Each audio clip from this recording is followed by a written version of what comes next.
Et quand tu adores Dieu et tu t'humilies malgré la gloire, tu iras de gloire en gloire, de gloire en gloire. Je veux faire l'église seulement ici, seulement ici, seulement ici. Tu veux la gloire, sois humble. Tu veux la gloire, sois humble. Pleurez, vous qui n'arrivez pas à lui parler quand vous venez à l'église. Pleurez, vous qui venez dans sa présence et vous êtes incapable de vous concentrer. David devient roi. On prend l'arche de Dieu, on ramène. Et David enlève les vêtements du roi. Il jette sa couronne. Il commence à danser comme un serviteur. Et sa femme Michal, qui est la fille du roi Saoul, un roi déjà rejeté, qui regarde à la fenêtre et dit, qu'est-ce qu'il a celui-là à s'humilier comme ça, comme un serviteur? Et quand David revient, pourquoi tu as fait ça? Tu t'es humilié. Non, c'était tu m'as humilié. Moi, je n'aime pas des maris qui dansent comme ça. Moi, j'aime un mari posé qui m'honore. Et David lui dit, moi, Dieu m'a choisi lorsque j'étais derrière les brebis de mon père. Quand je sentais l'odeur des brebis, Dieu m'a choisi. Maintenant que j'ai l'odeur royale, pourquoi je ne danserai pas? Et la Bible nous dit que Dieu a frappé Michal de stérilité, mais David est mort sur le trône. Lorsque tu as conscience de la couronne, tu vas attraper la stérilité spirituelle, la stérilité sociale, la stérilité ministérielle. Mais quand tu adores Dieu et tu t'humilies malgré la gloire, tu iras de gloire en gloire, de gloire en gloire, de gloire en gloire. Et donne-moi la main. Et si quelqu'un te combat, Dieu le frappera. Craignez les hommes humbles, ils sont intouchables. L'humilité précède la gloire, l'orgueil précède la chute. Lorsqu'un homme s'humilie devant Dieu, il a une trajectoire que tu ne peux pas contrôler. Et si tu te tiens sur sa trajectoire, le Dieu qui l'élève t'écrasera. C'est pourquoi Absalom est venu. Il n'a jamais pu tuer David parce que David pouvait pleurer pour lui. Il pouvait s'humilier devant Dieu.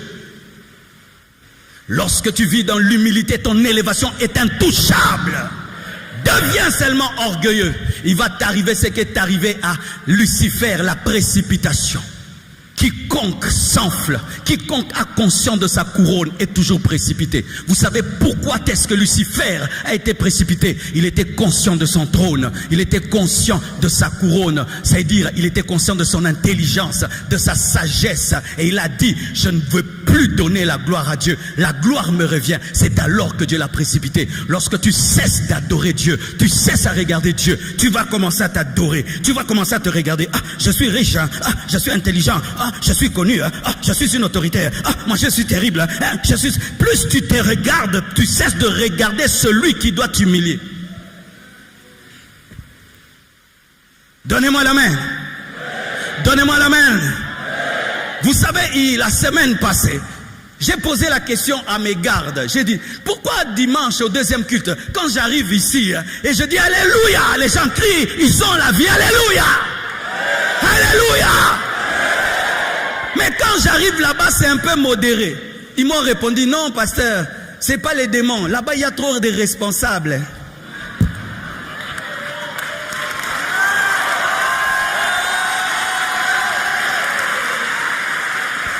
Ils m'ont dit, papa, là-bas il y a trop de responsables. Tu vois, les responsables, ils dansent pas trop, hein. Ça crie pas trop amen, hein. Parce que ça a trop de responsabilités. Mais nous ici, on n'a pas de titres, on n'a pas de voiture, papa. Je veux faire l'église seulement ici, seulement ici, seulement ici, seulement ici. Même si tu es responsable, oublie ta couronne, jette ta couronne, jette la couronne. Sois comme un enfant qui joue devant son père, qui danse devant Dieu. Sois comme un enfant, sois comme un enfant. Sois comme un enfant, sois comme un enfant, sois comme un enfant, sois comme un enfant. Oh, donne-moi la main. J'attends la chorale des papas de 70 ans. J'attends la chorale des mamans de 60 ans. J'attends la chorale des ministres. J'attends la chorale des ministres qui entonnent. J'attends la chorale des PDG qui entonnent. J'attends à la chorale des milliardaires qui entonnent.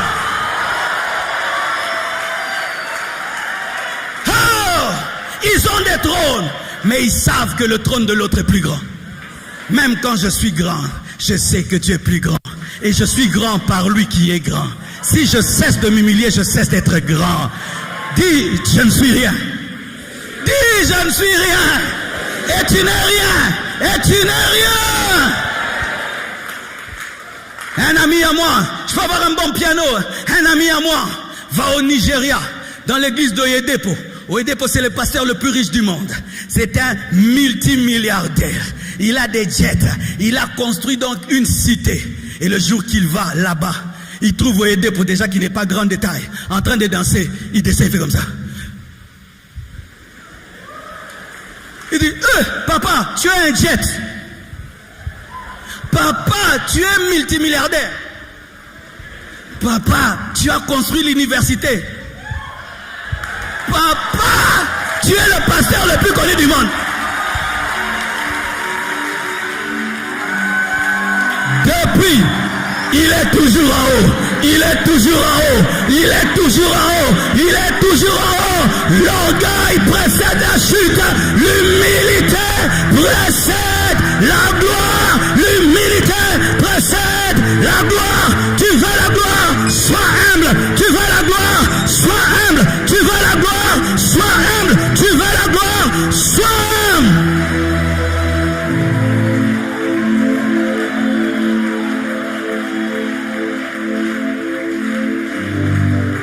Il y a une image qui m'a touché dans ma vie. Un jour, j'entre dans la chambre de papa. Je trouve mon papa, le caïd, le coriace, agenouillé devant son lit. Je fais, viens tout nasi. Afukami. Nanya fukami si. Viens tout nasi. Nanya koki papoyo. Hey, Jésus, Zamakas, oh, Foukamisi, viens tout nasi. Quand j'ai vu ça, j'ai dit, je dois être humble dans ma vie. Qui lui a appris? Parce que c'était un bébé spirituel, que quand on devient chrétien, on doit s'agenouiller, on doit s'humilier. Qui lui a appris cela? Le Saint-Esprit. Lui a dit, à genoux. Et il priait toujours à genoux, frères et sœurs. Un des grands missionnaires dans le monde. On l'a envoyé, il n'avait pas l'intelligence, il n'avait pas les moyens. Mais il a fait l'une des plus grandes missions dans le monde. Il lui a dit, comment tu es arrivé? Il a dit, j'avançais à genoux. J'avançais à genoux. Dans l'œuvre de Dieu, on avance à genoux. Cette église, elle est bâtie à genoux. Chaque phase de ce ministère, c'est à genoux. Chaque prédication, c'est à genoux. Chaque percée, c'est à genoux. Chaque âme gagnée, c'est à genoux. Je suis debout pour te prêcher, mais ma vie, c'est à genoux. C'est à genoux. Et tu sais, quand tu fais des grandes choses à genoux, tu ne vas jamais te trouver grand. Parce que tu es petit à tes yeux. Tu sais que tu as tout. À genoux. Soyez à genoux. Mais d'abord dans vos cœurs. Pas d'abord physiquement, mais d'abord dans vos cœurs. Soyez humbles. Ne soyez jamais grands à vos propres yeux. Ne vous trouvez jamais extraordinaire. Personne n'est extraordinaire. C'est seulement celui qui est au milieu qui est extraordinaire. Nous sommes des ordinaires qui bénéficions de la présence de l'extraordinaire. Finir. Mais ils ont le même langage. Vous savez, là où il y a la division, c'est là où il y a la grandeur. Quand on devient grand, moi je chante le même cantique.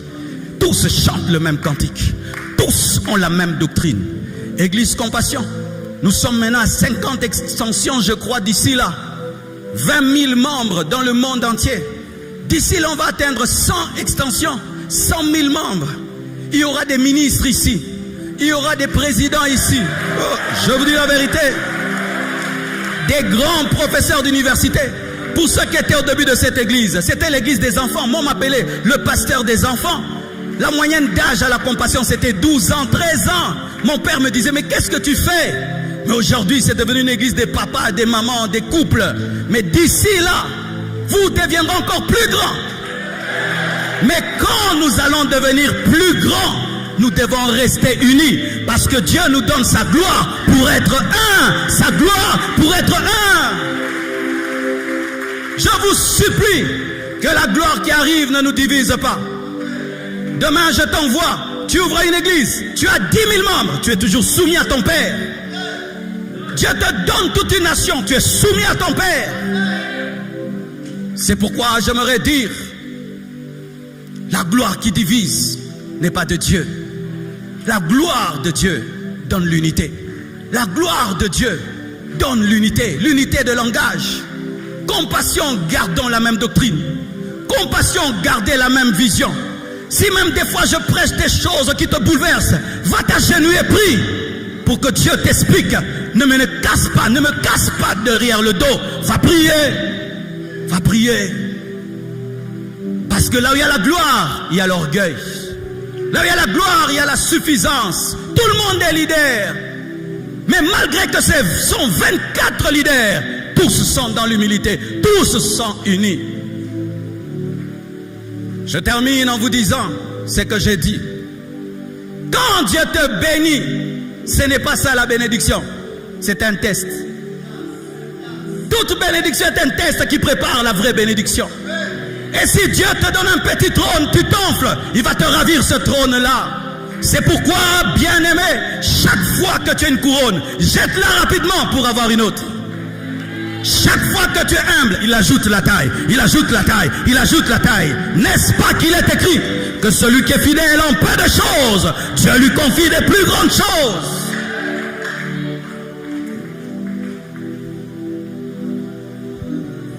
Désormais, quand tu liras la Bible sur les 24 vieillards, sache qu'il s'agit de toi. Désormais, quand tu liras la Bible, parlant des 24 vieillards, apprends l'humilité, apprends l'adoration, apprends l'unité.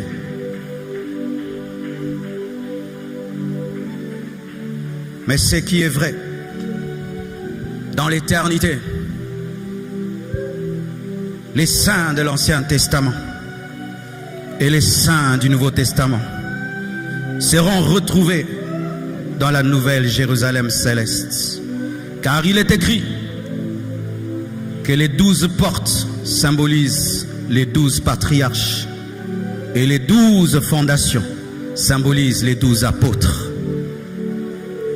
Cette histoire que nous avons commencée sur la terre va finir dans l'éternité. Et si tu es déjà adorateur sur la terre, tu vas continuer au ciel. Mais si tu n'es pas adorateur sur la terre, tu ne peux pas finir au ciel. Car Dieu cherche des vrais adorateurs qui l'adorent en esprit et en vérité. Certains au milieu de vous, je vois comment vous vous comportez dans les cultes et j'ai pitié parce qu'il y a des caméras et je vois tout au niveau de mon bureau. Je vois certains, vous venez à l'église, mais pendant les 30 minutes qui précèdent la chorale, vous n'arrivez pas à adorer. Qu'avez-vous? Qu'avez-vous? Qu'avez-vous? Vous êtes incapable de l'adorer pendant 30 minutes et vous saurez l'adorer dans l'éternité. Vous êtes incapable de l'aimer et de lui parler sans une chorale. Et vous pensez que vous saurez l'aimer dans l'éternité. Pleurez sur vos cœurs, vous qui êtes incapables de prier 30 minutes avec un piano. Pleurez, vous qui n'arrivez pas à lui parler quand vous venez à l'église. Pleurez, vous qui venez dans sa présence et vous êtes incapable de vous concentrer. Pleurez, vous qui venez dans sa présence, mais vous êtes imbu de vos habits, imbu de vos voitures, imbu de votre argent, imbu de vos titres. Pleurez, vous qui venez dans sa présence, rempli de suffisance et de distraction. Priez, demandez l'humilité. Les gens ne demandent plus l'humilité. Les gens ne recherchent plus l'humilité. Mais nous cherchons la gloire. Mais le secret de la gloire n'est pas dans la gloire. Le secret de la gloire est dans l'humilité. Demande un cœur humble. Demande un cœur simple. Demande un cœur reconnaissant. Qui sait dire merci pour un verre d'eau. Qui sait dire merci pour l'amour. Qui sait dire merci pour toutes choses. Et quand tu atteindras ce niveau, même si tu refuses la gloire te cherchera. Dieu te la donnera même si tu ne la demandes pas, parce que tu seras une rareté sur la terre. Le monde est rempli d'orgueilleux. Le monde est rempli d'orgueilleux. Et quand Dieu se trouve un cœur humble, il s'investit dans cet homme. Il met tout dans cet homme. C'est pourquoi il aimait David. C'est pourquoi il aimait David. David continue à chanter même s'il était roi. David continue à chanter même s'il était roi. Combien de choristes quand ils se marient, ils arrêtent de chanter? Combien de choristes il suffit seulement qu'il ait des enfants, il ne peut plus chanter? Combien de gens, il suffit que Dieu commence seulement à bénir, ils arrêtent. Jetez vos couronnes, descendez de vos trônes, venez dans sa présence comme étant rien parce que nous sommes rien. Oh, je termine même par cette explication pour ceux qui ne savent pas. Pour ceux qui ne savent pas, mes frères, Aaron, parmi les hommes, était le grand Aaron. Je vais vous expliquer comment Aaron entrait dans la présence de Dieu. Il n'entrait pas comme le grand Aaron. Il allait au niveau de l'autel de sacrifice. Il offrait un sacrifice. Et puis il allait se laver les mains au niveau de la cuve de rein. Et puis il entrait dans le lieu saint. Il prenait l'encensoir sur l'autel de parfum. Et quand il voulait entrer dans le lieu très saint, il remplissait de fumée le lieu très saint pour que Dieu ne le voie pas. Parce que si Dieu le voit, Dieu va le tuer. Et le parfum représentait Jésus, qui nous couvre de son œuvre, afin que la justice de Dieu ne nous tue pas. Et quand Aaron était là-bas, ceux qui étaient dehors disaient, Aaron est terrible, il est dans la présence de Dieu, mais lui disait, ce n'est pas moi. Vois l'encens, vois la fumée, ne me vois pas, ne me tue pas. Mais dehors, Aaron est terrible, mais celui qui est là-bas, ne me voit pas, ne me tue pas, ne me tue pas. Vois la fumée. Et lorsqu'il finissait d'offrir le sang au niveau du propitiatoire et qu'il sortait, on pouvait l'acclamer. Mais lui sait, je suis un rescapé. Il pouvait me tuer. Je suis un indigne. Ce n'est pas moi. C'est le sang sur le propitiatoire qui m'a sauvé. C'est la fumée. Ce n'est pas moi. Il ne pouvait pas être orgueilleux. N'est-ce pas que nous tous ici, nous savons comment nous pleurons devant Dieu dans le secret, n'est-ce pas? Cette belle prédication, elle te tient debout. Mais moi, je sais que jusqu'à 21h, je n'avais pas de prédication, que je devais chercher. Je devais chercher. J'étais stressé. Je vais dire quoi? Et puis il te donne. Quand même je vois la gloire, je sais que dans le secret, Seigneur, Seigneur, Seigneur, je vais dire quoi? Je vais dire quoi? Je vais dire quoi? Je vais dire quoi? Les ingrats oublient l'histoire. Les adorateurs n'oublient jamais. Que Dieu te bénisse.